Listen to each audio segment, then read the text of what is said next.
Hi, I'm Reverend Jessica Vacketta. During this season of Lent, we have dedicated ourselves to journey beside Jesus through the eyes of the author of the Gospel of Luke. And while the Lenten pilgrimage and the chapters of this gospel we have read and explored have been a journey toward the cross with Jesus, Holy Week is where we experience this journey with the greatest intensity. And that is reflected in our assigned readings for this week. We pick up at the beginning of chapter 21, right after the lesson of the widow's mite, or the widow's offering. Now, this section was part of the Bible that always scared me as a kid, the talk of the end times. But we can't skip over chapter 21. It's part of the story. And I hope you, like me, will see it in a different light. As our own Dr. Jean Boring writes, these events will not be signs of the end. Instead, Jesus calls for endurance and patient work in the Christian mission for the long haul, not reaction to the apocalyptic sensationalism. We'll learn more about that mission in the book of Acts. On Tuesday, we begin the Passion story. We'll read about Jesus' meal with his disciples at the Passover. The remembrance of this Last Supper has become our central act of Christian worship.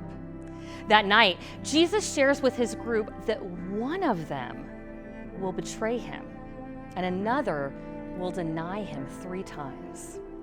Jesus is arrested and beaten. He has a hearing and a trial and is ultimately sentenced to death. Not because of his guilt. Herod and Pilate believe he is innocent, ruling to release him after a flogging. But the crowds refused to accept that ruling, insisting that he must be killed. Their collective cries of crucify him, grew louder and louder until Pilate gave in to their demand. Throughout this gospel, the crowds have played a significant role in Jesus' ministry, and they are here now at his impending crucifixion. In fact, the crowd's participation in the procession to the cross is only seen in the Gospel of Luke. Why is that? That's something you'll have to think about for yourself. As Jesus is close to his last breath, one of the criminals who was crucified alongside him affirmed who Jesus was, the Messiah, and made that familiar plea, Jesus, remember me when you come into your kingdom.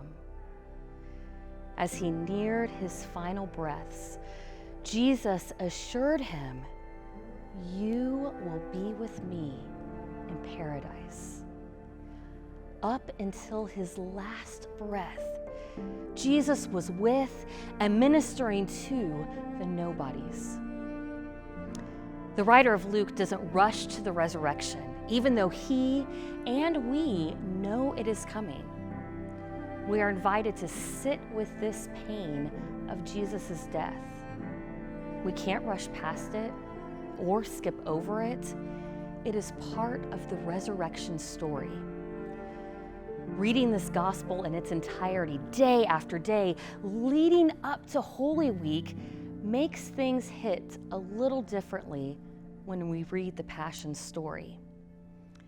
This week's readings aren't easy. They will make you feel uncomfortable. But we can't skip over them because the only path that leads to Easter is through the struggle of Holy Week.